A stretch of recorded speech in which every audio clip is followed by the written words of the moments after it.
Before I start, I have one eye on the chat and I see someone says the show always starts late when Jason's hosting. It's effed up.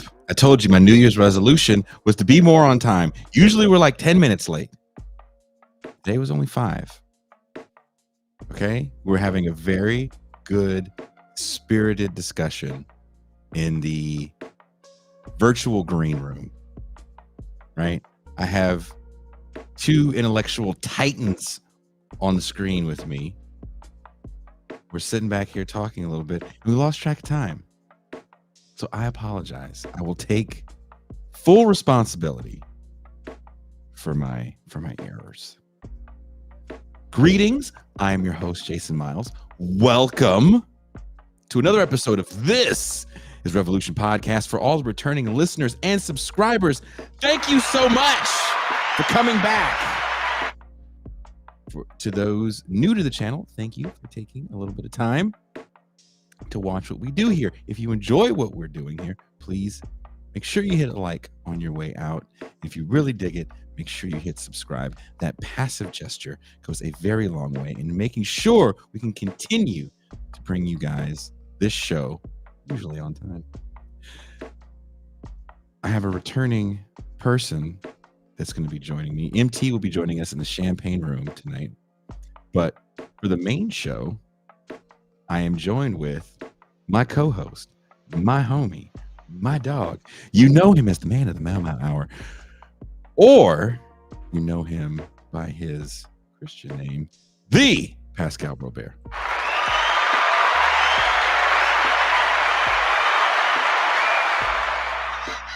Peace and greetings to the chat. Peace and greetings to the audience. Peace and greetings, Jason Myles. Did you read what Steve wrote in the chat? I'm reading it now. For those that are listening to the show in the audio only, Jason, today you look like the main character in a movie that moves out to the countryside with his white wife, and then the Hicks attack y'all. Goddamn. The one day I wear this gray sweatshirt and I look like the main character in a Hallmark movie about racism, or a movie about racism directed by Jordan Peele. It hits you over the head with its message. Our topic today, Pascal, is one I'm kind of excited to talk about. When I got this, I got to be a part of this email thread. I felt honored even that I was part of the email thread that our guest was throwing this idea around on. I hit you up right away. I sent this to you and you were like, oh, this is going to be a good show. And you came up with some really good questions. So I'm just going to get right to it. Do you find Marxism to be a tool that you can use to organize around, to build cadre in this current moment? If you consider yourself the leftist, do you feel the need to learn Marx? And if so, does it feel like a daunting task? Do certain activist types that proclaim to be Marxists, that constantly quote Marx, have an accurate analysis of the current moment? Our guest today asked that question. Here's an excerpt from his essay and upcoming podcast on the subject of Marx. A person who repeatedly quotes Marx and advises reading Marx, or whichever other long-gone icon, to make a point about contemporary relations or current prospects, much less about contemporary means or aims, will often seem to those he addresses more concerned to get his or her audience to genuflect to Marx, or more concerned to demonstrate his or her own allegiance to Marx, to those who already elevate Marx, than concerned to help anyone to thoughtfully consider for themselves the merits of some relevant observations based on actual evidence and reasoning. So my first point here is that seeking to elevate Marx, or to be identified as a supporter of Marx, or be deemed a master of Marxism, often has more to do with, or in any event appears to have more to do with, trying to ratify one's own ideological identity and be true to it, whatever that may even mean, than it is to do with anything to accomplish something more worldly and worthy based on one's own careful, current thinking and eliciting and addressing others' careful current thinking, even when the opposite may be true. In short, quoting from the past often masks contemporary communicative poverty and appeals to some dead author's authority, which in turn risks a slip slide toward sectarian conformity, not free creative participation. So, in this particular case, embarking on activism, why not, dare I say it, take Mark's own advice? Why not let the quote, dead generations rest in peace? Why not avoid nightmarish mimicry? Why not develop one's own case in one's own words with one's own examples? Regarding delivery, that is, why not stop borrowing to instead create? That is from our guest, Michael Albert, who is the author of over 20 books. His last was No Bosses, which he actually came on this show and talked about a few years ago. Please check that out. It's currently available on Zero Books. He's the founder of Z Magazine. He's a teacher and an activist and a friend to this show. Please give a warm TIR welcome for Michael Albert.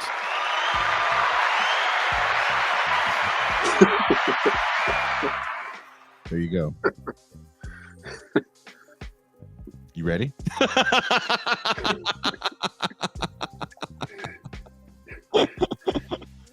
Michael, go ahead, Pascal. welcome to the show, and thank you very much for taking this opportunity to come on and talk to us about your thoughts about something that's very important, quite honestly, and very important for something that I think that we all care about. And what that is people who are trying to change the world to make it a better place, and how they go about doing so. And in reading your words, your culmination of paragraphs, one of the things that came to mind, first struck me, was the notion that often arises from questions on this subject matter. Is why does it take so much intellectual commitment to rigorously take left or Marxist positions in the first place? You always hear how it takes so much for people to be a leftist, yet right wingers just spew nonsense all the time. What do you think? Why do you think the intellectual assumptions that churn? Do you think that the intellectual assumptions churn people off, and that the requirement of that heavy lifting is a burden to the effective growth of left thought overall? Yes, but I'd characterize it, I think, a little bit differently. Am I coming through? Oh, we can hear you loud and clear. Okay, good. Okay. You know, suppose you're trying to communicate some area of concern or some conceptual framework. Sometimes it requires and is a little bit difficult. Sometimes, let's call the difficulty that it is this much. Then you lay on a approach and words and a style and vocabulary, and it grows to this much. That's a problem. That's a serious problem, because that's asking people to spend a lot of extra time working harder than they should have to work. But then there's another dimension, which is sometimes the thing that you're trying to become familiar with and become able to utilize isn't all that great, that it has problems. And then again, you're spending a whole lot of time becoming facile at something that you don't, in fact, ultimately make that much use of. And the part you do make use of, you could have become effective with very quickly. In my own case, honestly, I learned Marxism as a summary during a period of tumultuous demonstrations in the 60s. And a friend, I asked him, because he was in economics, can you give me lessons in this? I don't know it yet. I don't understand it yet. And he did. And it took a couple of hours. And I suspect, now this might mean that I'm a fool and that I'm not using Marxism well. We can see about that, or the valid insights of Marxism well. But it took about 2 hours, and what I understood from that is what I used most of the time, including, writing a book that was called Unorthodox Marxism. That was me trying to keep the label by altering its meaning, I think, is what we were doing.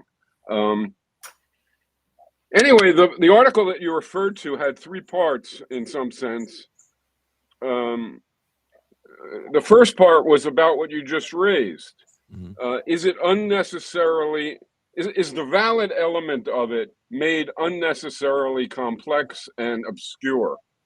And I would say the answer is yes. And then the next question is, or the next element was, does the substance as compared to the delivery have problems? And my answer to that also was yes. And the 2 that I emphasized were what's called economism by some people, and a problem in understanding class relations and the classes that exist and that can become ruling classes. And, throughout the article, I was basically asking, is this right or is this wrong? And if it's right, don't we need to be doing something? And there was a part of the article about what we might need to be doing. I'm sorry, dude. I didn't mean to interrupt you. I'm sorry. I'll shut up.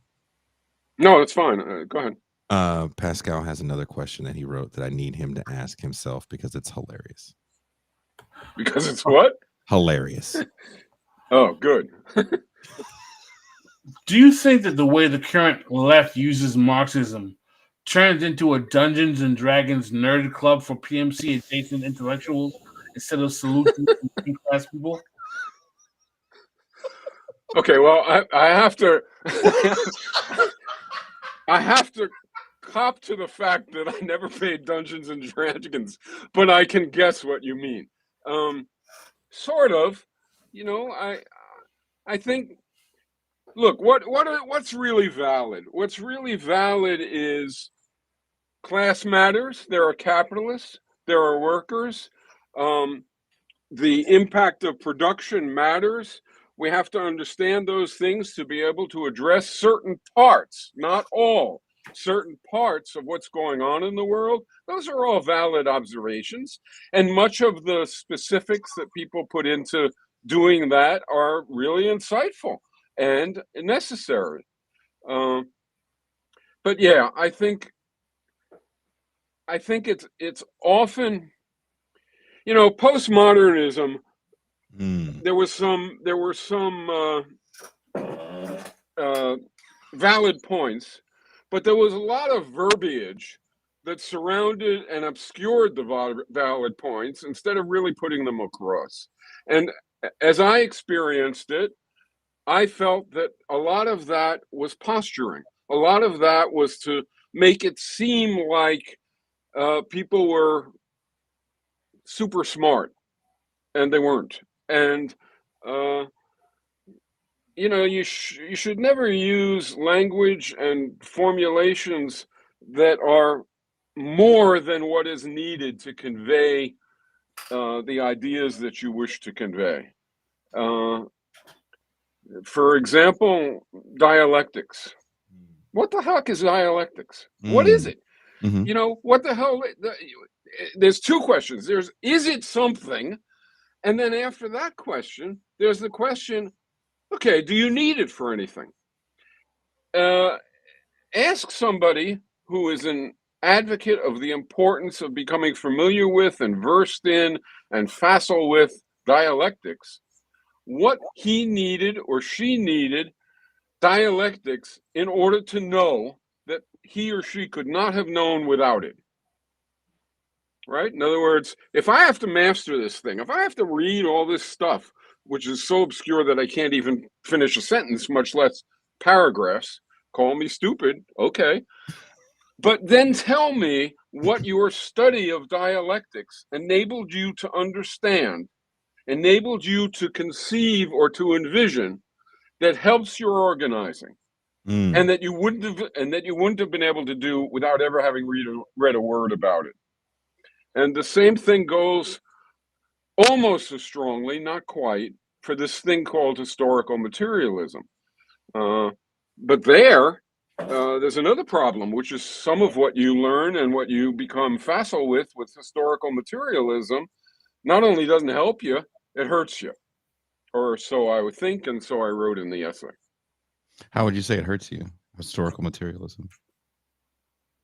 Well, I think when normal human beings utilize this thing called historical materialism, they tend to become economistic. What does that word mean?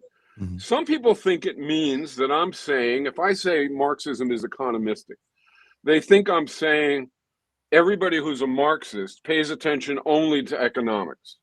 Well, okay, if I was saying that, I'd be an idiot, because it's not the case. Obviously, it's obviously not the case. Marxists pay attention to all manner of things, racism, sexism, and so on. So it doesn't mean that. So does it mean that they give unduly extra attention to economics than they give to, say, patriarchy or racism or authoritarianism? Well, sometimes it certainly means that, but it doesn't necessarily mean that. Some Marxists give more attention to racism, some, etc.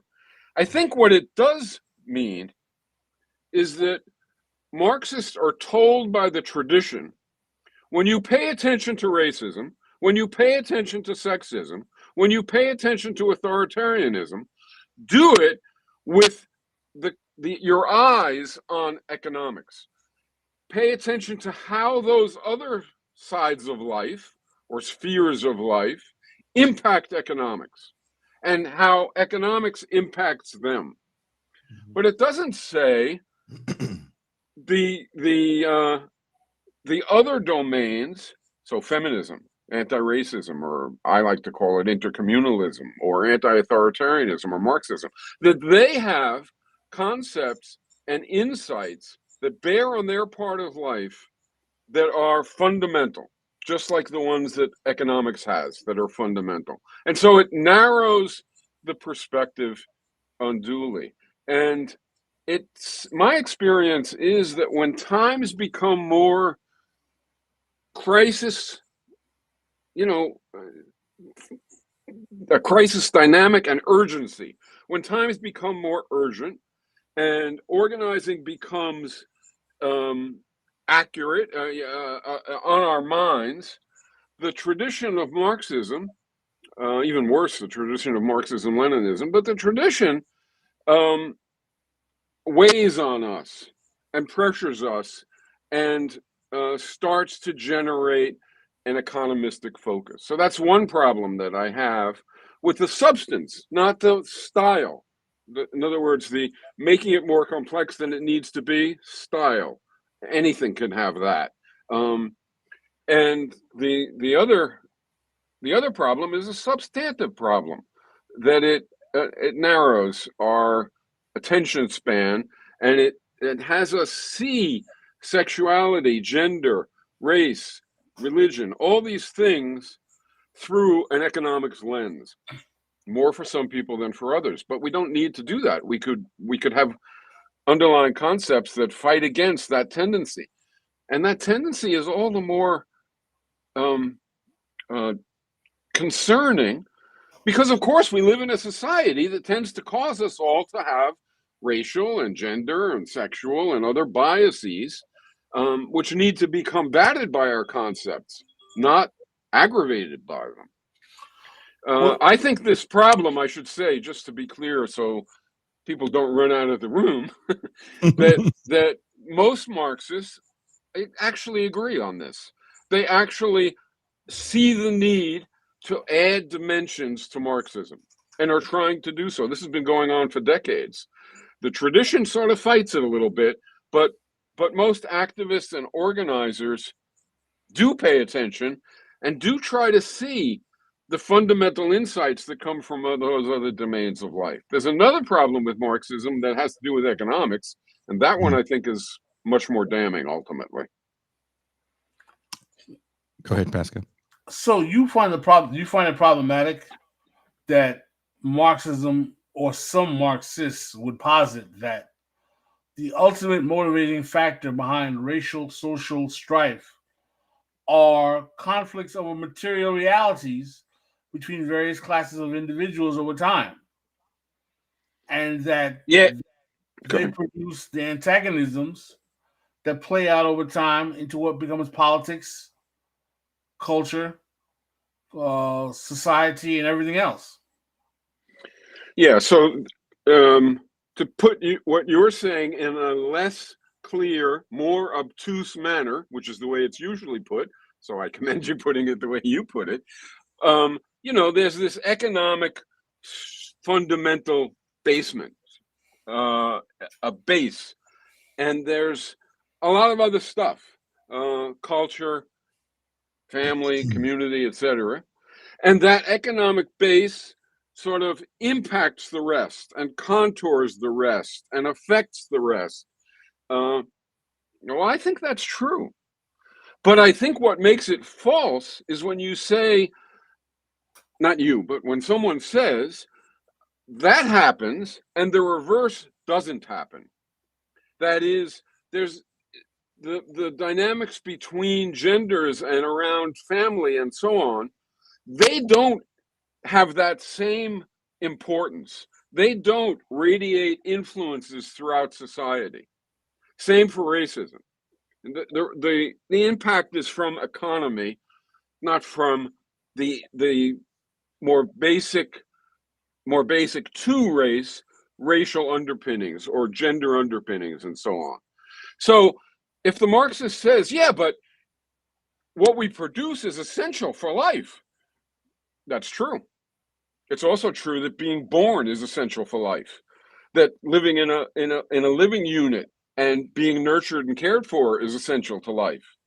There's nothing that you can say that can't be said about other domains. I think community, the forging of relationships among people, holidays, language, etc., is fundamental. These other spheres of life, polity and social arrangements, political arrangements, these things are also central to society.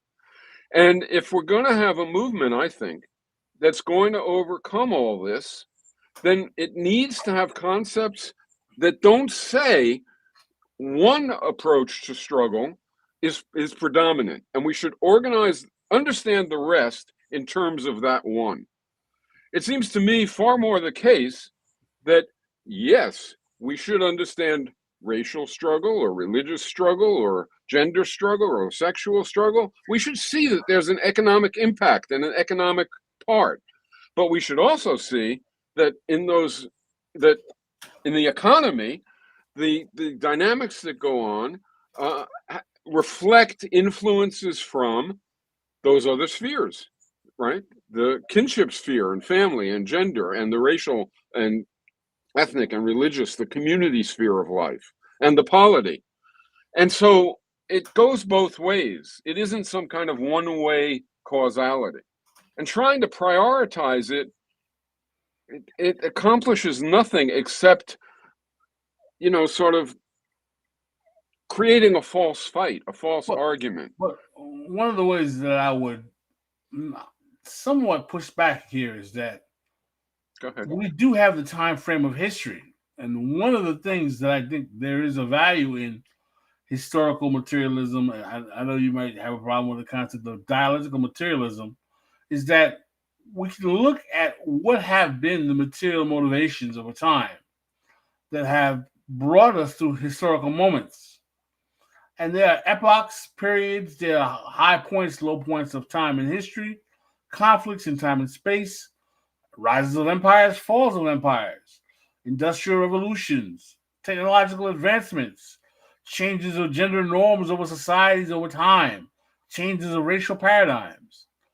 These things all have happened within the spaces of physical realities that have largely been influenced by certain forces that have happened within a 500 to 2,000 year period of time for a variety of reasons.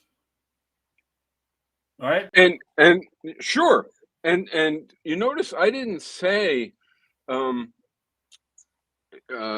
let's take a radical feminist, really radical feminist position and say, well, okay, the base is family and kinship. Without that, we have nothing. Without that, we don't have a society, without etc. And it is pushing everything else. I didn't say that. What I said is that each are pushing, each are having a fundamental impact on society, and each are helping define the rest. If you look in a factory and you see class relations, well, we should get to the fact that I think that we see those wrong. But okay, so you look in the factory and you see class relations. You see groups of people whose situation causes them to act in situations similarly, to have shared interests and so on. What if a feminist looks in a factory and says, I see mothers and fathers, I see sexism and misogyny, I see that people's roles include a kinship dimension, let's call it. And what if somebody else comes along and looks in the factory, looks in the workplace, looks in the economy, and sees racial struggle and racial dimensions? They're right. There's no point arguing about it in my mind. And there's no point in trying to, it's not necessary to say, I believe economics is predominant in order to say economics is very, very important, profoundly important. And where it's important, we should understand it. Fine. What's the point of saying we have to march behind a banner that says class is what matters, view all other struggles insofar as they affect class? That's really the message. Why can't we say there are a few things that are profoundly important: class, community or race, religion, etc., kinship, and power, authority, what the anarchists would say. And we need to view each of those struggles with an eye toward how the other impacts them and how they impact the other. I think that's happening in Marxism. That's why you get Marxist feminism, and you get racialized capitalism, and you get anarcho-Marxism or Marxist. They're trying to, and this has been going on for a long time now. People are trying to find some way to have the benefits of both, and I think that's a good, healthy thing. But when I did that decades ago, many decades ago, we had this feeling very early on that there was something wrong with this approach to trying to find, the goat of areas of life, and so this sort of holistic approach began to emerge, and I think it's been progressing.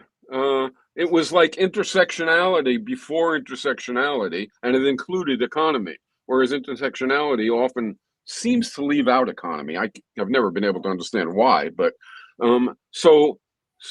it's a. But I hope we'll get to what ultimately matters more, because when we did that, and we sort of thought, well, how do we get a framework, an intellectual framework, which will cause us to see all those dimensions and not to argue about which is most important, but to act on their importance? And so we looked at feminism and we thought, pretty good, right? Not bad. It's going to get better over time, but okay with anti-racism and okay with anarchism. We looked at Marxism and we said, hold on a minute. There's a problem here. The others are on the road to a powerful framework. Marxism has lots of powerful insights, but it has some things that are off the road to having a powerful intellectual framework that in fact interfere with it. And that's the second part of that article, the bigger part. And that's about, does Marx's understanding, well, in capitalism, for example, there are people who own the means of production, and there are people who own only their ability to do work. And those are the two classes, and they clash. And so far it's true, and it's important that be understood, absolutely. but it misses something. It misses a class that's between labor and capital. And you even referred to it in your funny question when I believe I heard you say the PMC. Well, the PMC stands for Professional Managerial Class, and it came from Barbara Ehrenreich. Something very similar to it existed way back in anarchism. It's trying to identify that there's something else in the class structure, not just capitalists and workers. The writing partner I had at the time, Robin Hanel, and I were part of a book that was the first big presentation in some ways of the PMC framework that was in an article by Barbara and John Ehrenreich. People should look it up. It's very good.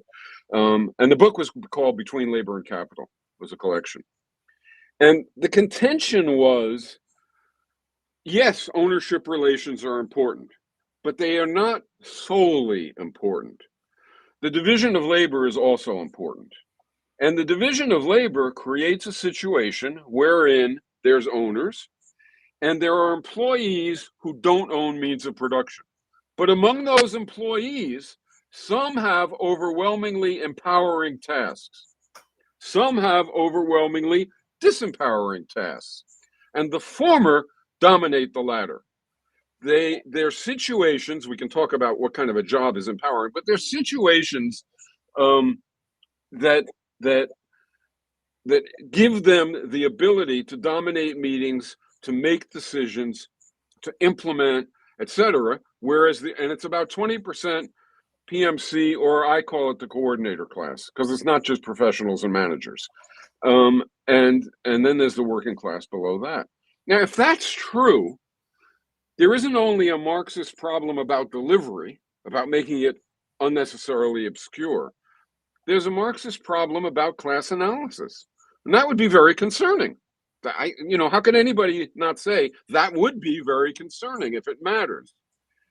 Well, I mean, we can talk about that. The biggest piece of evidence that it matters is that you can overthrow the owners, you can get rid of the owning class, and still have a class divided society in which the coordinator class is the new ruling class. When they say out with the old boss, in with the new boss isn't just a bad person or something like that. It's a whole class, the coordinator class. How would you define this coordinator class? Okay, the coordinator class, how would you define any group such that you want to pay special attention to that group, right? You'd have to make a case that the group, for instance, men and women, gays and straights, owners and those who don't own, you'd have to make a case that the group, by virtue of its position, and if we're talking class, we're saying its position in the economy. If we were talking kinship, we'd say its position in the reproduction and the nurturance of family and so on. But class now, so its position in the economy causes it to have a big difference from the other people in the economy, and that big difference gives them a set of contrary interests and capacities. We can see that between owners and workers, clearly, right? But it's also true for doctors, lawyers, engineers, accountants, and people whose a little less directly an economic identification, big stars, certain big, people who, by virtue of their position, are empowered. They have access to decision-making levers day to day. They have skills that their position conveys to them. They have knowledge that their position conveys to them. That, in other words, capitalism conveys flat-out power from ownership. This stuff conveys power by causing this constituency, let's call it, to become a class which has a monopoly on empowering circumstances in the economy. And then the working class becomes those employees who don't own means of production, they're not capitalists, and who don't have empowering work, who overwhelmingly do disempowering work. And, the showstopper of this argument is that the Soviet system, the Soviet Union's system, got rid of owners, it got rid of capitalists, but it sure as hell wasn't classless. It had a ruling class, and the ruling class was the coordinator class. It also had a dictatorial, authoritarian political system, because politics matters.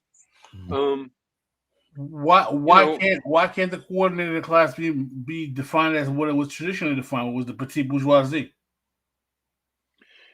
Because that doesn't tell us anything. It doesn't say. I'm not saying these people are small owners, right? Or they own less. I mean, that is a phenomenon. But I'm saying something quite different. I'm saying the accountant, the lawyer, the engineer, et cetera, were by virtue of their position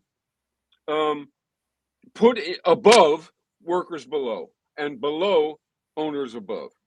I once taught in prison, and this was percolating, and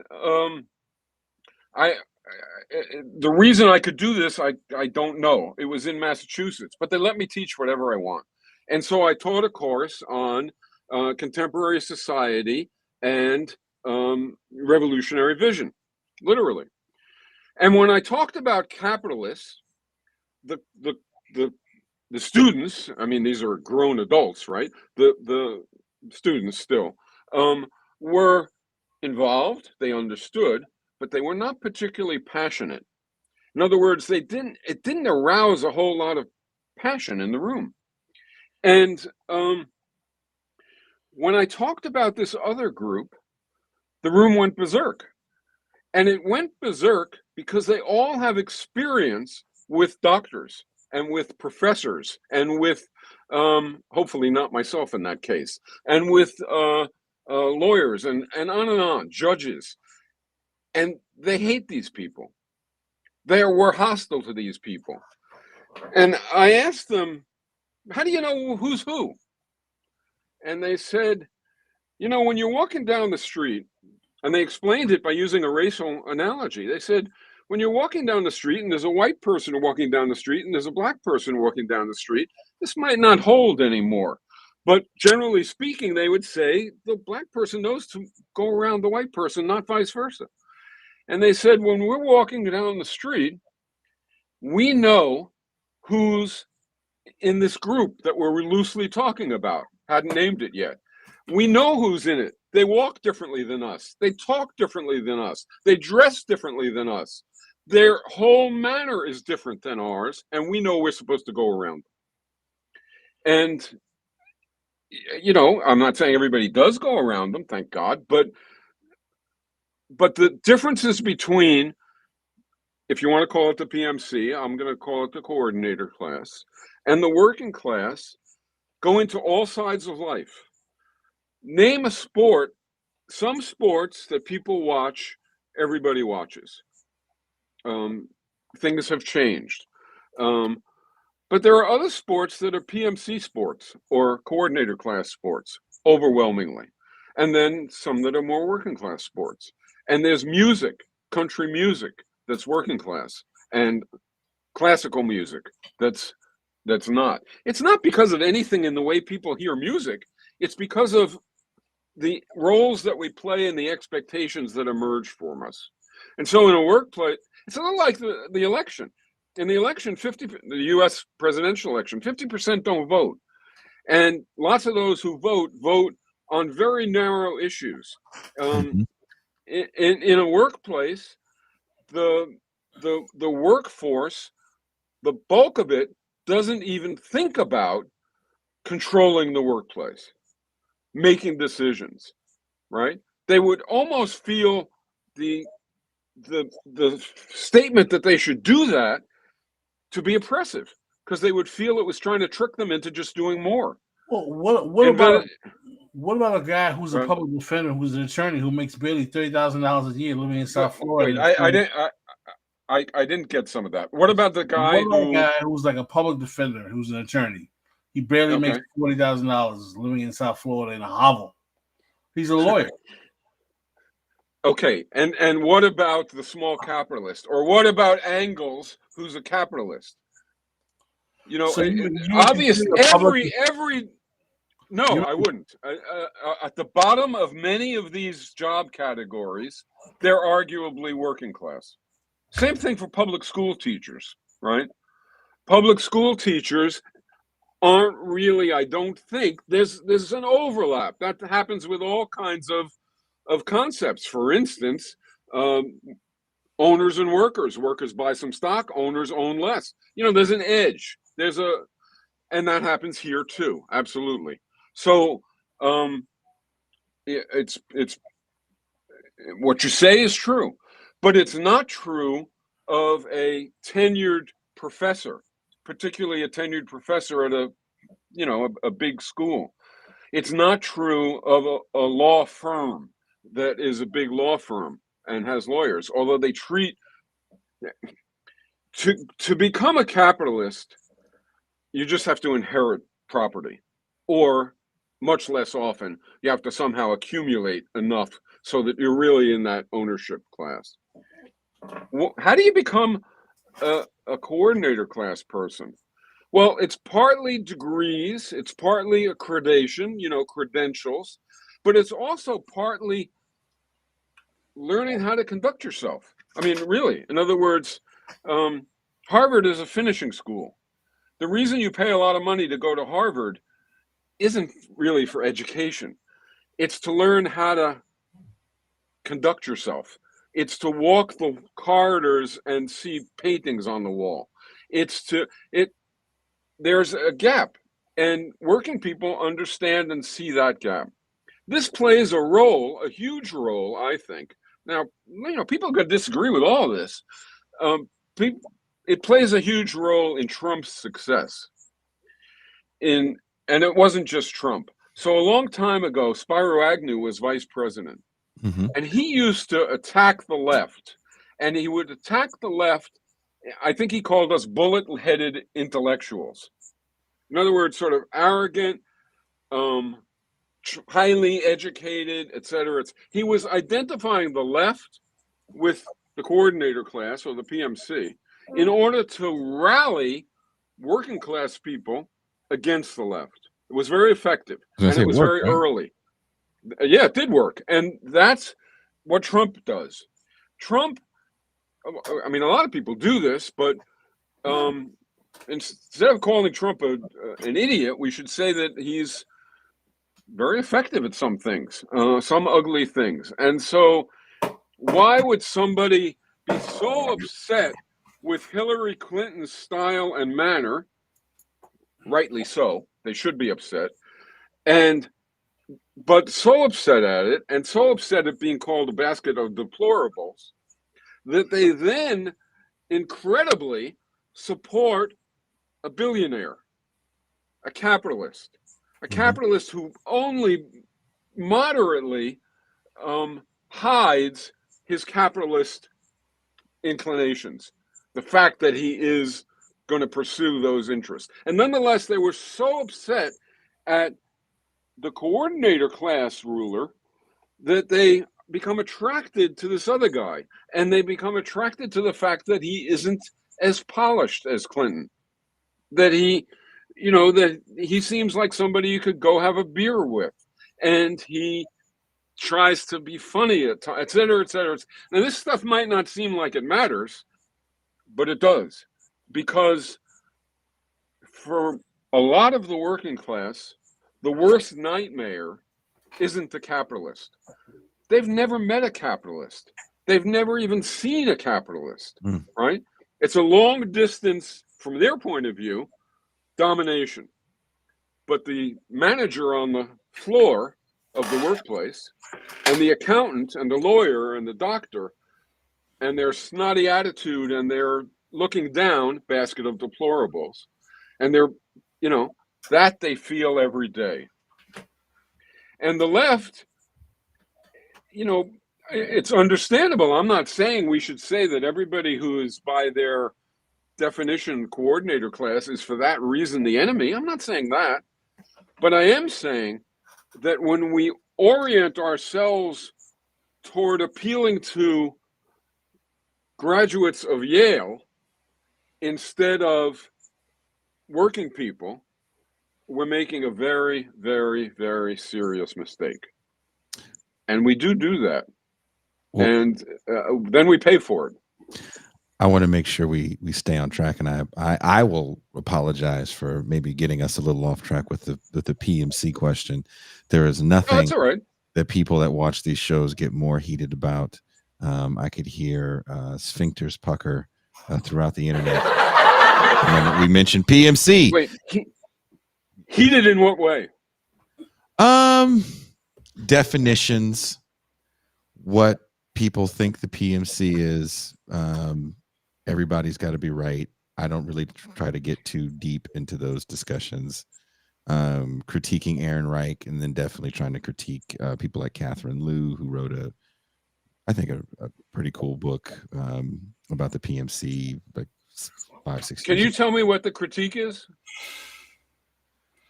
of the PMC? No, Something- it depends. I thought if it's of the PMC, I'm critical.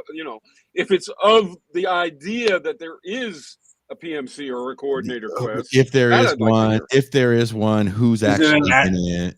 Is it an adequate leftist definition to be? It's almost all of it is inter-left mind wrestling over nomenclature, over the whether or not it's satisfactory enough. Does it fulfill the purpose? In other words, nonsense, frankly. We try not to get too much into it, and every time we have Catherine Liu on the show, someone definitely has some sort of, even if she's not even talking about virtue hoarders. Thank you, Sean Moon, for the name of the book. But Pascal, you have a question that is going to get us out of this PMC talk for 5 seconds. Oh, okay. Number 3. Yes. Has the post-1960s left retreat into academia been so consequent that such subject matters of proper application of Marxist theory have forever relegated this discipline to the faculty lounge? Ooh. Yes and no. I mean, how can I? In other words, I was part of the 60s left, and I'm not in the faculty lounge. I'm not even on the campus. I'm not, I've never, but I have friends who have. And one of them is really good and speaks plain English and is upset at the same things you're upset at. Noam, if you ever had a chance to talk to Chomsky, I mean, now he's not just in a faculty lounge. He's internationally famous as an intellectual. Mm-hmm. On the same time, he hates it. He hates. I don't think he ever went to a Harvard gathering meeting that he's supposed to go to, and faculty meetings were the worst part of his life, etc. So the masquerade, the turning of what you do, research or writing or whatever it is, into something that appears to be much harder than it really is repulsive. And I do think that lots of people have, in fact, done that. I mean, that's why that question, the question I said about dialectics, what does it enable you to understand that you couldn't understand without it? Because it's clearly difficult. I don't understand it. Noam doesn't understand it. Noam would often say to me, "What the hell is dialectics? What are they talking about?" So for instance, you could ask the same question about the coordinator class. After all, that's a made-up word. Does it refer to something which enables us to understand something and clues us into something and focuses on something that we need to pay attention to, which we don't pay attention to if we don't have that concept? And I can answer that question. I think yes, it does. Maybe I'm wrong, but I think yes, it does. It clues us into the fact that, as just one example, if we're going to create a post-capitalist economy, we better not have in it the corporate division of labor, which all of them have had. we better not have in it the way of organizing work, which gives about a fifth of all employees empowering work and 4/5 disempowering work. Because if we do that, our post-capitalist vision against our desires, by virtue of the institutional choice, will have a ruling class. That's analogous to saying, if we seek freedom and justice and equity, but we have an owning class, we're not going to get freedom, justice, and equity. That's true too. That's why you have to deal with these things. And, you know, I'm not sure. What Marxism has done is, a good thing that it has done is it has pushed the discussion of economics further. Mm-hmm. A feminist might say, if you have in a new society women mothering and men fathering, those roles, the fact that you want no misogyny and no sexism and full equality, et cetera, doesn't matter. You've adopted an institution which is going to prevent that. One of the most important things not the most important, who knows what's most important? One of the most important things for a revolutionary to do is to understand what the goal is, what it is you're trying to attain. So in the realm of the economy, classlessness, but that means getting rid of ownership, and it also means getting rid of the corporate division of labor. In the realm of kinship, it means feminism. It means an end to misogyny and sexism, and that may very well mean getting rid of women mothering and men fathering. Well, Pascal, do you have any mothering to do? Who's DVFs? I don't know. I'm seeing. See, you read. You can't read the chat. You can't read the chat. Getting into the chat. You can't read the chat.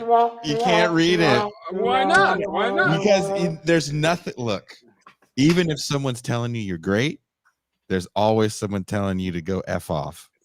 And you mistake me. I want to find the people who are. I don't care who says I'm great.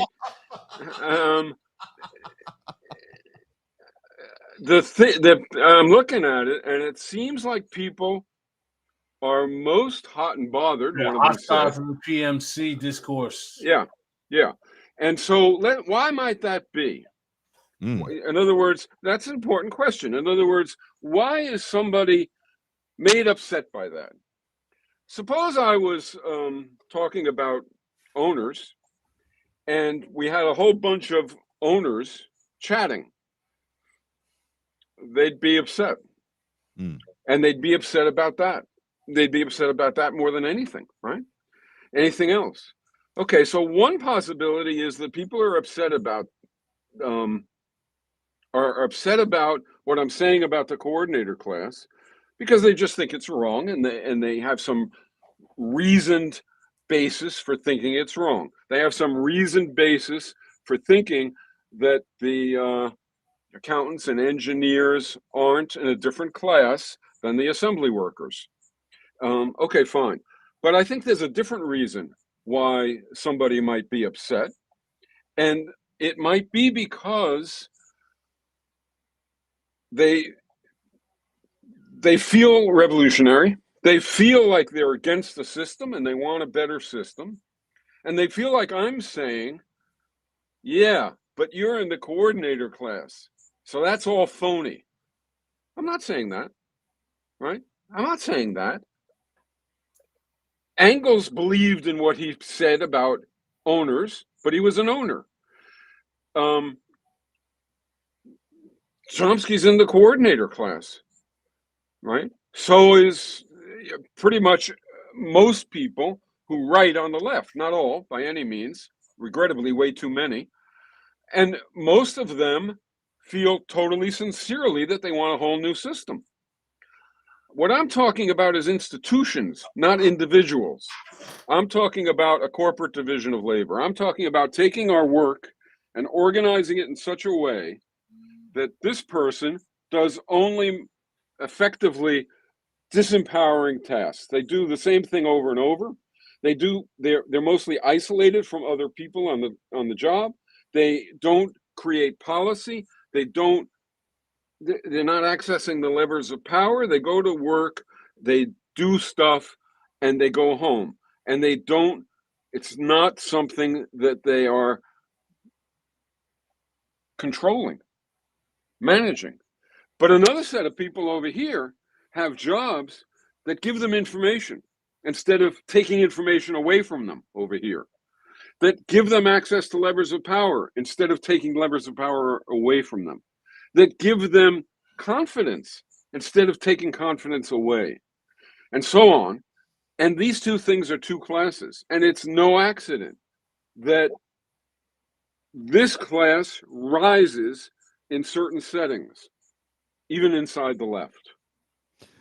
It's no accident. We have a super chat on the screen. Thank you very much, JB. Pascal, I just finished W.E. Du Bois's An American Political Thought, Fabianism, and the Color Line. That book seriously elevated my understanding of the world.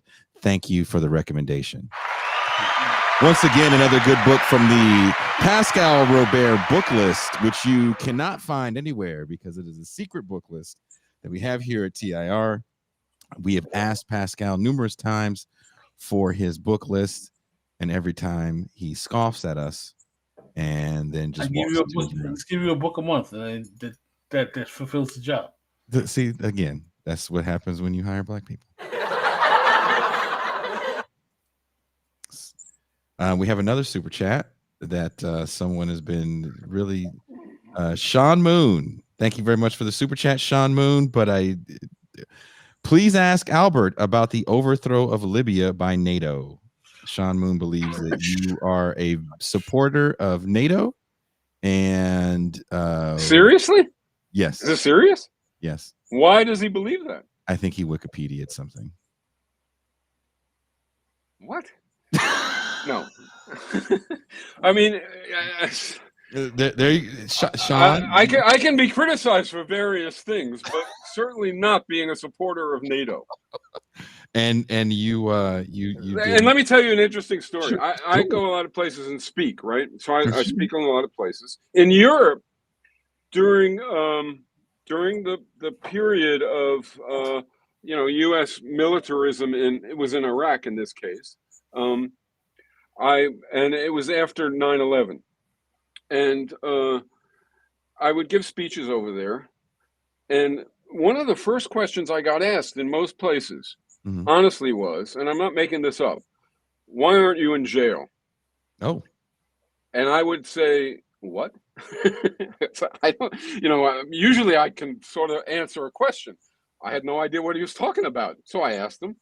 And he said, well, the stuff you've said, you are so militant and so aggressive about American militarism and about the whole American society.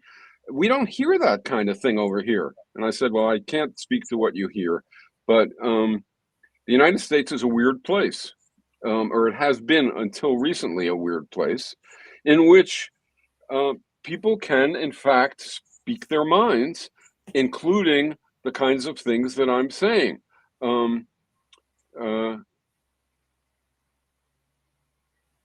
Part of the reason for that is that the people who get away with that are coordinator class. It's much harder for a working class person, much less a working class black person, to speak the way I speak and get away with it. I don't know. I say a lot of out-of-pocket shit. I go out of my way. If I haven't pissed off a white person, maybe I'm talking about pissing off the authorities. But I got to it's usually white people. I got to ask you a question, right? Okay. Does all of that, does a laugh track help? Is that good for the audience? Have you ever asked? No. Well, if it's unless you're enjoying it, I am my ass off. It's purely self-enjoyment. Look, if I well, then I can't take issue with you it. can't take. But I can't. I can't imagine Mhm. that the audience really likes it. I don't know. Maybe it's just because I'm an old guy. When Mhm. that thing goes off in my ears, Mhm. I'm what? I just had to ask. Not No. your laugh, the machine. Yeah, yeah, seriously. Yeah, I don't. If I had 25 emails that said fuck off with the laugh track, I You would keep doing it I You would would do eat it. them like Captain Crunch cereal. more. I need you to understand something. I make the music for this show, and every week someone sends a message. I fucking hate the intro music to this show. What's with that fucking music? Yeah, okay, I can understand that. But notice that's only intro music. Look, I make the outro It's not music. the I make closer. it. There's Yeah, always a you laugh complaint. while doing it. Yeah, there's It's always fine with me. Okay. there is I'm always fine a with it. complaint. Look, there's always a complaint. There's always a complaint. There's always, and I can't solve all some things I can't. Hey, can you not say blah blah blah? Sure, that's fair. But the laugh track stays, and this stays. We coming for you. All right. What is Calhounist Leninism? Ooh, I might have to defer to you on that one. Calhounist Leninism. Calhounist Leninism. Okay, I actually know what this is. I saw it over there. Yeah. I actually know what this is. Is that Calhounist Leninism is a creation of the modern age, where there's a belief that there's a fusion between Southern segregationists and left-wing Marxoids to create a kind of new left-right, right-left alliance, if you will, left-rightism that Okay. is filling a void. Okay. Notice How real do I think it is? I don't think it's that real. yeah, I don't know. But imagine somebody said Albert is a Calhounist Leninist because he gives a reason. Because he is critical of the coordinator class, the PMC, whatever you want to call it. Mm-hmm. I really don't like that but anyway, the coordinator class, the PMC, he's critical of the PMC as becoming a possible ruling class, and he doesn't want that. And neither did Trump, or at least he says he doesn't want it. He says he doesn't. So there's an alliance between, somebody might say, the Albert type leftist and the Trump type rightist. Okay, now this person needs to think more clearly, but that doesn't mean that he needs to read a book on dialectics, which isn't going to help him a whit. So right? If I got you this shirt, you're not going to wear it, is what you're telling me. You're not going to wear this around your I'd have to think long and hard before I didn't wear it. I think Jean Bajlan is lurking in the chat, who is a part of the show, because that's the only person in the world I could think that would bring that up, because he's the one that made that thing on the show. You have some comedians over here. We do. Jefferson Davis, Angela Davis. Who can really tell the difference? And then somebody asks, is dialectics really that complicated? Well, if it isn't that complicated, I'm an idiot. Noam's an idiot. And why are there so many books about it? If it's straightforward. But there's only one book about Dianetics. That's what you get. Don't ever tempt me to pull out the laugh track. We have another super chat, and then we have to wait a minute. Oh shit. Okay. Albert is an expert non-Marxist. I think it disappeared, but I think it was an expert at not understanding Marxism. Remember, I said we wrote a book called Unorthodox Marxism, and this was back in I don't know, 79, maybe 83, in around there. And so the first two chapters presented Marxism. And then came things that we thought were counterproductive or outright wrong or whatever. And then came sort of what an unorthodox Marxist would be. And the essay that you started off with sort of follows that line also, because in the end of it, it says, well, what would a Marxist trying to correct these problems do? What would be their views? And that was sort of the unorthodox Marxism, because we were trying to keep the name Marxist for ourselves. Interestingly, that book was used in a number of Marxist classes. And this was probably, I think, maybe the highest compliment I've ever sort of felt. It was used to teach Marxism. The professors would use the first 2 chapters as a succinct, clear, compelling presentation of Marxism. And then they would not bother to read the rest. They would assign only that. So apparently we understood it well enough for what we wrote about what it was to be used in classes. But the teacher somehow knew that all of the concerns we had were worthless, so we didn't have to assign those.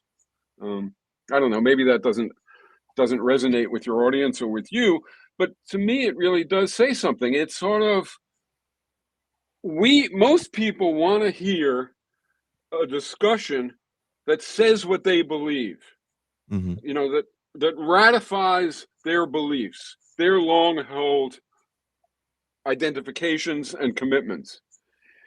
To me, that's mostly a waste of time. I want to hear criticism. I want to hear what's wrong with what I have to say. Not, you know, why? So you can go further, so you can get better.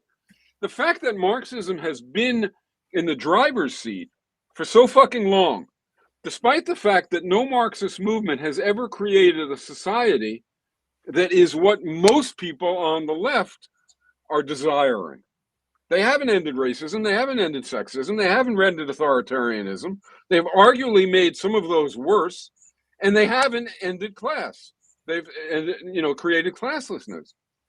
So with that track record of practice, we should be trying to find some explanation. And the explanation isn't just bad people. Just like the explanation for capitalism isn't Trump. It's not bad people. It's institutions and concepts that ratify those institutions. Marx said, when you hear an ideology, there's an echo. Marx said, when you hear an ideology and you're trying to assess it, you don't listen. He was a very smart guy, by the way. I don't think he was a dummy by any means. You know, he said, when you hear an ideology and you're trying to evaluate it, you don't listen to what the ideology, to what the set of concepts says about itself. And you don't look at just what it identifies. You look to see what it leaves out. You look to see what it underemphasizes. You look to see what it rationalizes even.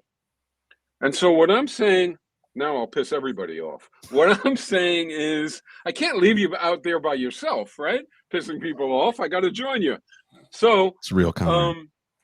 What that would say is what I think is the case. There are plenty of Marxists and Marxist-Leninists who I admire, respect, and, you know, like, you know, whatever you want to say. And, but Marxism-Leninism as an ideology is the ideology of the coordinator class, not the working class. It elevates the coordinator class to power, not the working class. Oh my And it's goodness. certainly not I told you I'd piss some people off. Oh my goodness. And, Michael Albert is coming for all of you. We're coming for you. Jesus. Now, what does that say? Does that say I think every Marxist-Leninist wants to put coordinators in command? No, it doesn't. Look, I don't think that if Bernie Sanders, I don't know that this is true. None of us probably do. But let's say he believes private ownership is essential to have a functioning economy. Let's say he believes that. Does that mean that, and I say, having private ownership means you're going to have capitalism means you're going to have exploitation, means you're going to have alienation, et cetera, et cetera.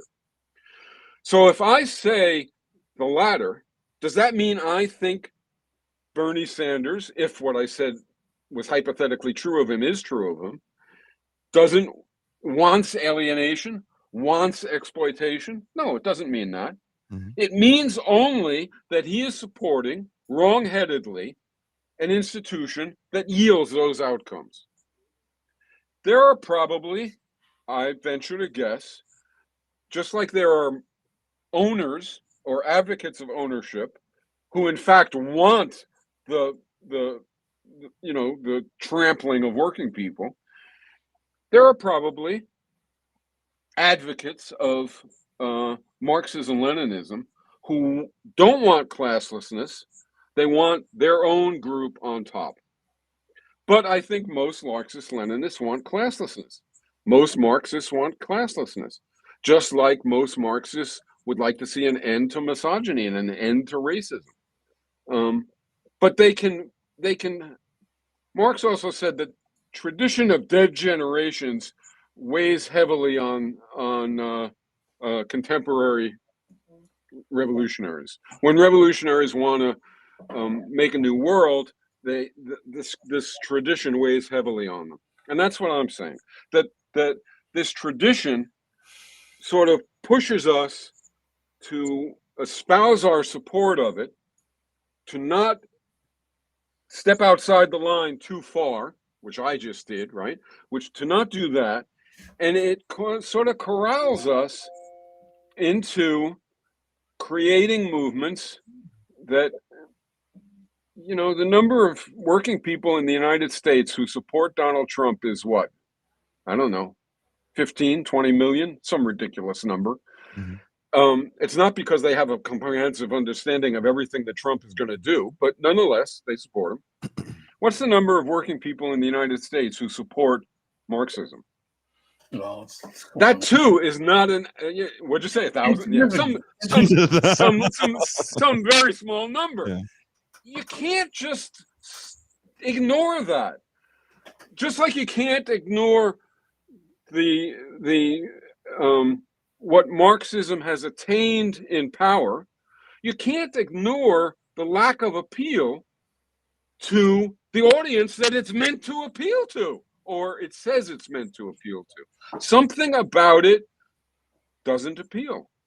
And I go back to that class where I was teaching in the prison, and where the mostly black and probably entirely working class and poor students in the class, a lot of them, didn't get excited about owners, but got really agitated about what you're calling the PMC, the coordinator class, and got really upset about that. And they have this visceral reaction because they experience it directly.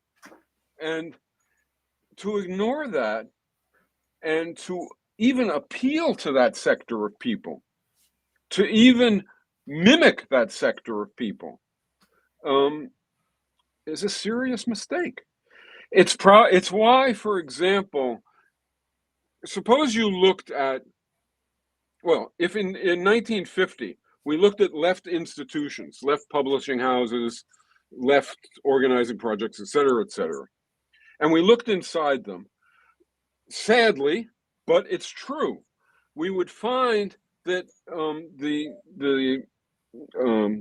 distribution, I don't know how to say it, of the role of the black members and the white members were strikingly different. And the white members had the power and the black members did not. And the same thing for males and women. And it was true, of course, I would say then, but it's also true now. If you look inside left institutions, their structures, not always, some have deviated from this, but often their structures mimic the structures of mainstream institutions. Often, for instance, left media institutions have, people who work doing the rote tasks, and they have a fundraiser who, if the fundraiser knows all the donors and has all the contacts, they have about the same amount of power as somebody who would own the organization. And they have the editorial people and so on. And that sector of people runs the organization. It's just like a factory, and it's just like a university, and it's just like any other institution you want to name. And it's 3 classes, not 2. And, we have to be subtle enough to be able, and flexible enough to be able to say that and welcome coordinator class members, but not organize in such a way that they dominate. Welcome coordinator class members, but not organize in such a way that we appeal to them, but not to working people, and so on. I mean, that's what I'm trying to get across, and I think it's of paramount importance. I mean, there was a question mark at the end of the title of the show, so it wasn't like you proposed an answer. Oh, I know, yeah. Look, you stayed longer than I thought you were going to stay. Because I know it's later. I know it's late where you are, so I want to thank you. I'm totally fine, but if it should end now, that's fine. But I'm totally fine. Oh, look at him! He's like, let me cook. You wake me up.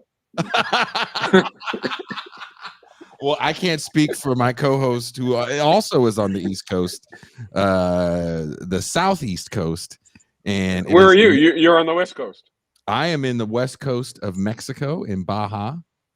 That's right. Yeah. Yeah, I remember. Yeah. I'm still in Mexico. So you're still there? Hell yeah. Oh, great. Honey, I'm not leaving. You Americans. Yeah, it's one of the places I'd sort of like to be. There's only a few places in the world that I'd actually really like to be. You're in one of them. You're more than welcome to come down and visit. All right, I've got a friend. Sean Moon says, Albert is just getting started. Let's go another hour. Thank you, Sean. I want to ask this question. Well, actually, we have a super chat. Thank you, David. You and David are internet fighting right now. Does the Joint Chiefs of Staff equal coordinator class? Now, I don't know myself how many Joint Chiefs of Staff there are. Let's say there's 5 of them. No, that's not the coordinator class. Are they members of it? The ones that aren't capitalists, I don't know whether any of them are capitalists. Yes, they're members of it. For sure. One last question, and then we can call it. So we're definitely going to the champagne room after this. Also, if you're listening on the audio only podcast on Apple, if you want to get access to the champagne room, have access to champagne rooms past and present, all you have to do is sign up, and that access is yours. Mr. Michael Albert, why do you think certain regimes, especially in the global South, that purport to have been Marxist, devolved into right-wing dictatorships? In the United States, I'll get to the question, but in the United States, in the swing from, I don't know, over a period of, say, 40 years, there were a lot of leftists who became rightists. And one explanation, I mean, there's probably lots of factors, right? But one explanation is that there's a part of it that's similar. So in other words, if your leftism is rooted in authority, is fundamentalist, is relating to a body of work as a kind of Bible, and if it's celebrating some leaders as, all powerful, it's not that big a jump. It really isn't. And, I think that's part of an explanation. There are other kinds of explanations. So, for example, a leftist goes to Cuba and, on a trip to try and learn and understand in, I don't know, 20 years ago, whenever, and comes back and criticizes Cuba a bit ham-handedly also, and gets raked over the coals. and becomes a rightist in reaction. That shouldn't happen because it's not an interpersonal irritation being left or right, wanting a better world, but nonetheless it does happen. Or back in the 1960s, a leftist criticizes the Black Panthers very aggressively and gets ripped over the coals, gets attacked for doing so and becomes a rightist. I won't name the first one, but the second one was Horowitz,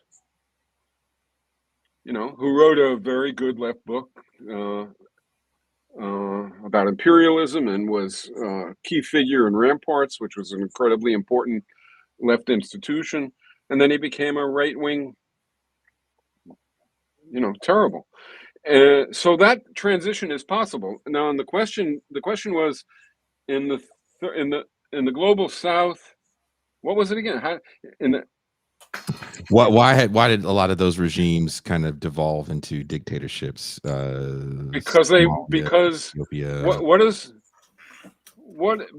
inside Leninism, you can be you can want power, management, control of society to rest in the hands of the people, of the working class, of the population, et cetera, et cetera. But on the road to that, you want a dictatorship of the proletariat, which takes the form of a dictatorship of a party, which then can take the form of the dictatorship of a dictator. Mm-hmm. And if you're in that kind of a process, why would it be hard? Especially if you started to, under all kinds of personal pressure and just who knows what all, right? If you started to use the power to enhance yourself. So now right wing, left wing, why does that person give a shit, right? They just want the power and they want to use it. It's not, I don't think it's impossible to understand. The question is, can you have a framework, an intellectual framework, whose concepts, who point you at things, who cause you to see things and to react to things in such a way that transition isn't possible? That transition, you're no longer capable of thinking that way. There's another version of this. Back in 69, 70, when the police were infiltrating institutions. And some of us said, look, of course we should criticize this phenomenon, but we ought to pay attention to the fact that some organizations can be infiltrated and others can't.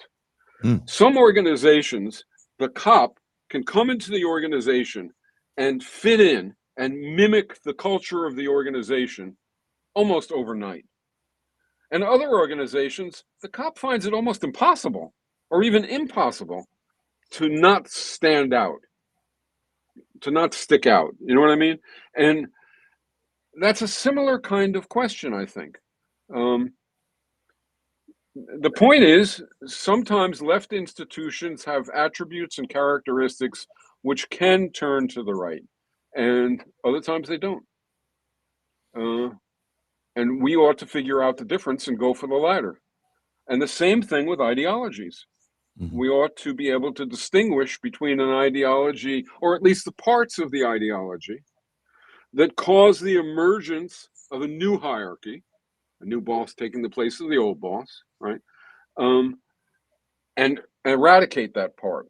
And if we eradicate that part, if we eradicate the economism, and if we eradicate the hiding of the danger of a third class becoming the ruling class, is what's left Marxism? Well, it is if you call it Marxism, but does it make sense? I don't know. I don't know. This is like the argument over socialism. Do you call yourself a socialism or not? This used to be a big argument. And the people saying yes wanted to be, most often, they wanted to be part of the tradition. I said to myself, what tradition is that?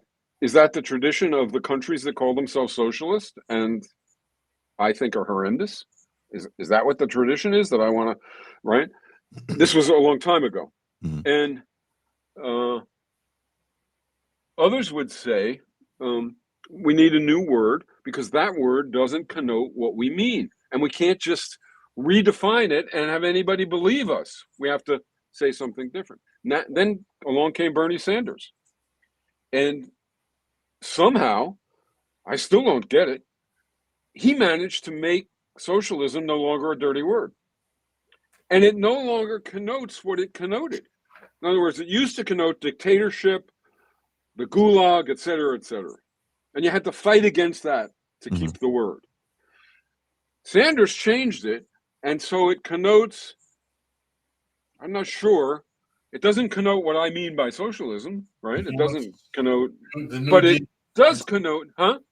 What? The New Deal in some people's minds now. Yeah.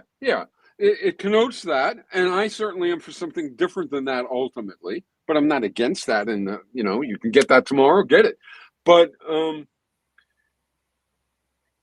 it's going to be the same someday, I think, with the word Marxism and Marxism-Leninism. Certainly Marxism-Leninism, already probably the same. It's people are moving beyond it, whether they admit they're moving beyond it or not. And at some point, I don't think it's going to change its meaning. I think Marxism-Leninism will always connote the Soviet Union, and all the rest of it. Marxism, maybe somebody like Sanders will come along, or a group will come along, and it will change. It won't connote economism, catering to the PMC, if you will, just like liberals do. I mean, when the right wing hates the Democratic Party and everybody sort of gets uptight, I say, well, of course they do. Why shouldn't they? Right? They might be wise. They would be wise to vote for it instead of Trump. You don't want a maniac, but of course they hate it. They should hate it. But the reason that they hate it, right, isn't because it's a bourgeois party that's part of capitalism. The reason that they hate it, I think, is because, like Hillary Clinton, it is intellectually elitist and it treats people like children, working class people. And so they're right in that. And they think that Trump agrees with them. They think Trump is upset by that too. And he makes believe he is. It works. Well, we do this show an hour, so I just want you. Thank you, Mercutio, for the super chat. This episode is swinging for the best of this year's best of so far. Look. Wow, that applause was perfect. Oh, now the applause is perfect. Now I like the applause. Now it's okay. Okay, you know what? What the problem is, Michael? I'm going to call you Michael, not even Mike. M-Dog. Well, okay, right. M-A. No. The problem is you don't have one of these illustrious soundboards, and you're jealous. This is all it is. This is petty jealousy. I tried to keep it from you. I tried to make it seem like I was super smart. Smart. No, it's just seeing jealousy. The problem with you got me. There it is. That's all it is. Pascal Robert, do you have any closing remarks? I'd like to say that the chat has been rather interesting this evening. There's someone in the chat that's going off about Stalin. There's people mad. This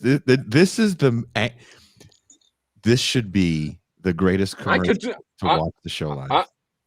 I could spend all night responding to the chat. See, it doesn't bother me. I would like. Yeah, we don't want to do that. We've done that. We started this show. I'll be brief. When we started this show, we used to put the chat on the screen because I thought it was so cool. Oh, they don't see it. I see it. They see it when they watch YouTube. They see it, right, or whatever they're watching the show on. They see it, but we used to put it on the screen so anyone could see it, so the guest would see it. And we did a show about 16, 19, and 1776. We couldn't even get the show off the ground. There was 2 shows we did, Pascal. Do you remember? It was that show, and we did a show with this woman that left academia soon after the show. It wasn't our fault. It was her own choice. Yep. But we did a show about ADOS, I think. Yes. Adolf Reed, you mean? No, ADOS. ADOS. ADOS is about a movement, an online movement of Black nativism. Yeah. And it just derailed, and we found that shows were getting totally derailed because guests and us would pay so much attention that we would be responding back to people in real time. So when you listen to the audio of the show, you don't see any of this when you listen to the audio, and you're like, what? That sounds crazy. So we made the executive decision to not have the chat on the screen for the main show, and in our patron only second half of the show, we have the chat on the screen because it's more of a friendly vibe. It's a little more fun. I see. You know, so is there a text? Is there a text of the chat? I could probably find. Oh, you want me to? If I can find it, I'll send it to you. Absolutely, I would like to see it because I'll do a podcast in which I say so and so asks, and I'll answer it. And you know what? Can I ask this question of you while I have you on air? You can ask anything you want. Yeah. Don't fuck with me. You can. You are fucking with the wrong guy to ask that question. You can ask anything you want. I didn't say I'd answer anything you asked. Can we bring you back at some point for an Ask Michael Albert Anything, and I'll open up the phone lines? Sure. Do you think people would do it? Yeah, I'd absolutely do it. Fuck yeah. Oh, sure. Yeah, I'd be happy to do it. Pascal, if we did an Ask Michael Albert Anything. I guarantee you people will call in. That's how we should kick off Black History Month. Ask Michael Albert anything from Black history. No, wait a second. Wait, that's not a good idea. That is a great idea. No, that's not a good idea because I don't know enough. It's not my place. No, we didn't say you got to answer Black questions. You just got to answer all the questions on Black History Month. We'll have a real Black person there to answer any Black questions.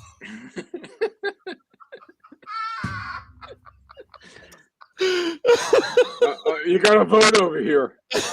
We'll have Coleman Hughes to answer any Black questions.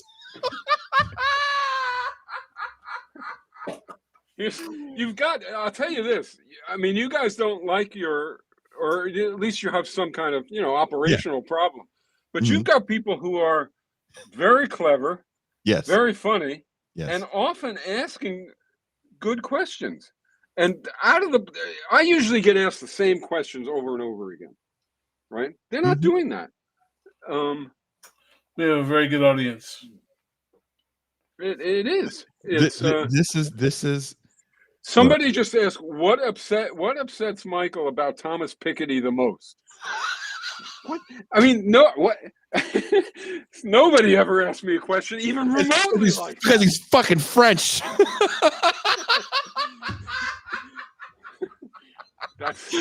Next question. Not a bad answer. That's not a bad answer. You know, he wrote a book. I'm pretty sure he wrote a book that is titled Participatory Socialism. One of his newest, or he refers to what he's at, not a book, but he refers to it as participatory socialism. And that's what Robin and I call the thing that we favor. So when we saw that, we thought, what the fuck? You know, he's come around and he sees things differently and he's advocating what we're advocating. And then we looked and not quite. The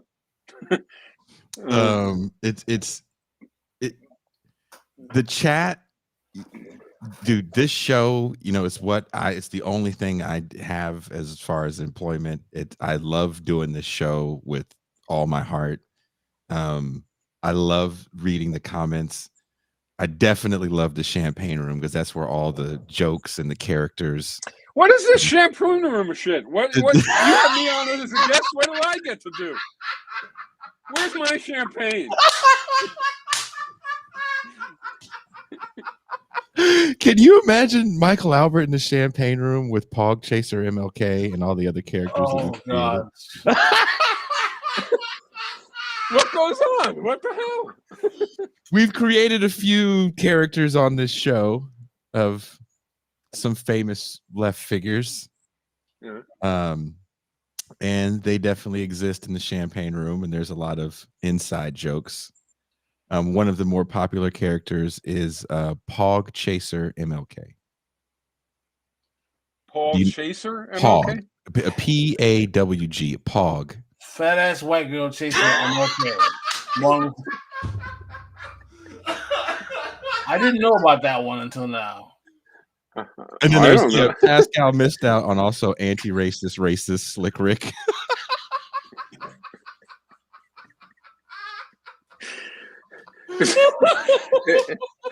Is he the he can't stop. He just we do a Malcolm X not Malcolm, a Martin Luther King impersonation where he just talks about white women. It's pretty it's a lot of fun. It's a lot of fun. And how do you get into the champagne? Not that I'm asking, but how do people get into the champagne room? Because I'm wondering why people haven't come in there with a tape recorder and then gone out and attacked people. How do you prevent that? Or did I just give people a bad idea? It's all fun. Usually it's all fun. Sometimes we'll continue the conversation from the first hour, but generally we'll open up phone lines more in the champagne room. We definitely have a lot of fun. We watch videos, and they're usually silly videos, and we critique said videos. If you have more fun, yeah. If you have more fun, you in particular have more fun. I would think you would need an emergency room at the end of it.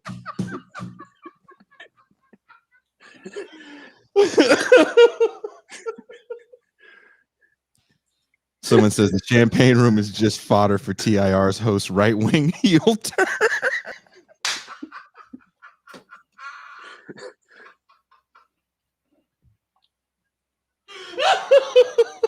I didn't.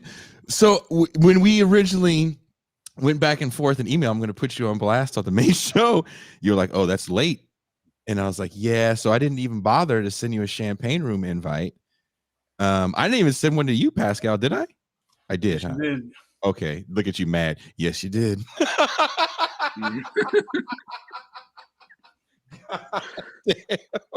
The way you fucking said that.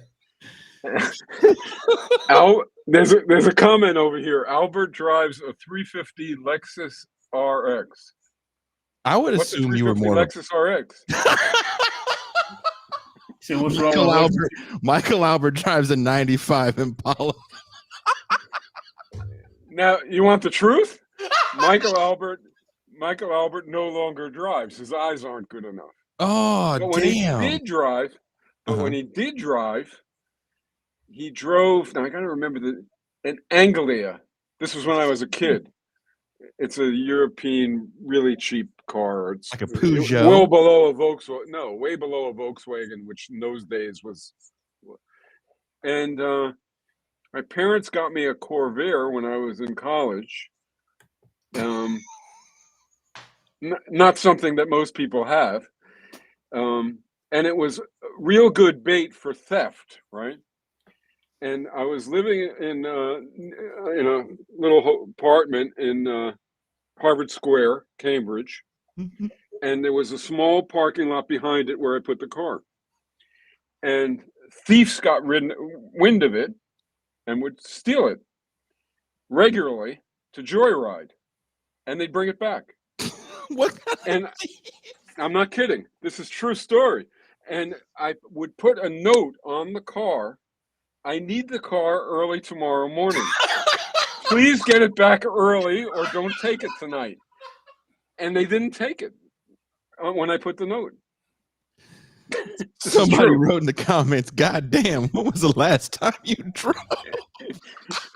He's naming cars what? To learn to fix my... I'm going to have to learn to fix my... No Lada? No. Oh, shit. Well, he named cars that don't exist anymore. I'm 76, folks. I'm not a spring chicken. I'm 76. I was around when most of you didn't exist. Oh my God. Pascal, what was your first car? Honda Civic. What year? 5-speed. I need to know what year. I mean, what year was the car? What year did I get the car?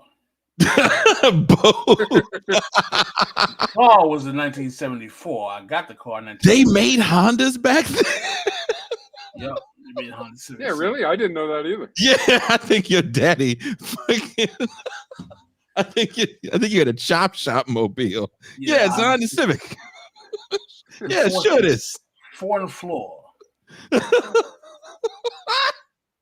Was it a standard stick shift or was it 3 on the collar? Standard 4 on the floor. Kushlik says, Yeah, looks me of too. Corvair. That's some kind of 1960s James Bond car. Oh my God. My first car was a 1981 Volvo. Volvo's a good car. I loved that car. It's a good car. In the comments, tell us what was your first car that you bought or stole, or were you a person that stole Michael Albert's car and brought it back? Yeah, if the thief is listening, thank you very much for not disrupting the days when I needed the car. Someone said Pascal drove a Japanese World War II surplus.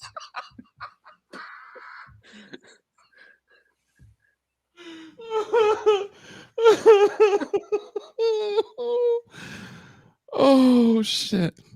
So this is what happens in the champagne room. For those that don't know, it's usually this kind of banter and a lot of lying. Somebody said Jason's trying to get our password reset questions. Look at this. The whole thing is. My first car was an 82 Pinto. God damn. Someone says an 08 Nissan Altima. When people say shit like that, that's how you know how young they are. Albert drove Boer War surplus.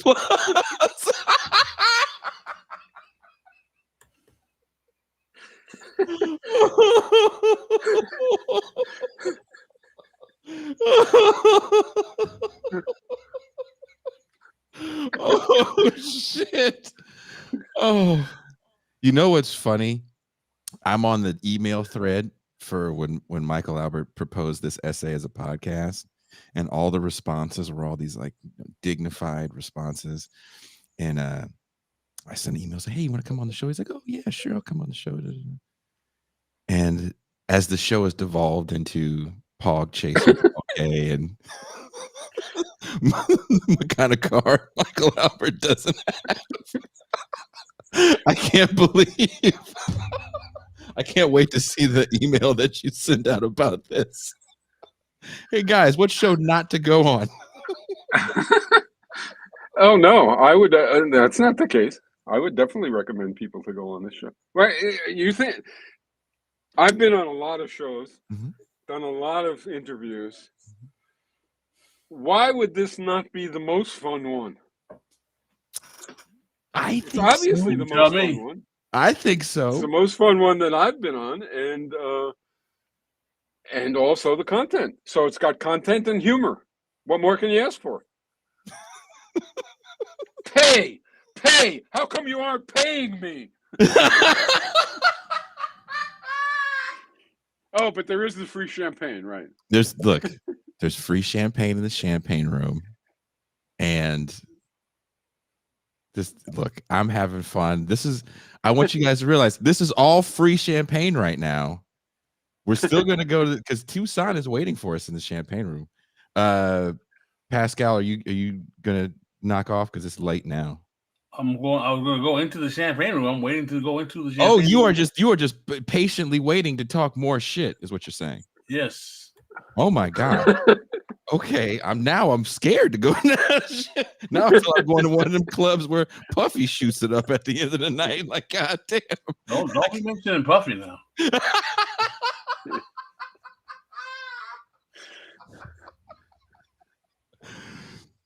thank you guys so much for hanging out with us for this extended free show. Thank you so much to Michael Albert, who I really only thought was going to hang out for a short amount of time. So I appreciate your candor. I appreciate you having fun and interacting with the chat. I'm sure the chat, even people that disagree with some of the things you have to say, have to appreciate you spending your time to hang out with us tonight. Thank you very much for having me. I appreciate it. Mhm. All right, I got it. What is SOAS? I don't know, what is that? SOAS. That's a British school of social anthropology or something like that. Who said that? Oh, Gene Bajlan. Somebody said, do you do lecture, you lecture like, at SOAS? Yeah.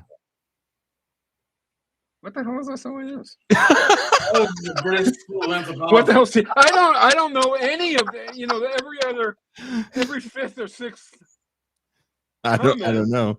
Has an acronym in it, and I don't know what the hell it is. I don't know. Sorry, old ass. Anyway, I don't know what it is.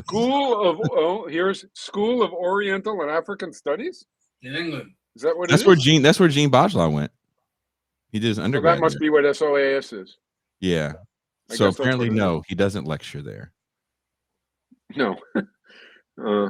I'd like to be invited, but I don't lecture there. All right. Anyway, I feel like I'm keeping you now. No. So, but you're just being courteous and not saying get the hell out of here already. No. I'm literally shocked. I never. Every time we go on air, I never know what to expect from the audience. Either they're really engaged or they could give a shit else less. And we kind of don't talk about the standard things that people in this universe talk about all the time. So the fact that we had this discussion, the fact that people were so engaged, the fact that we got to have a debate with the chat, this is a perfect show.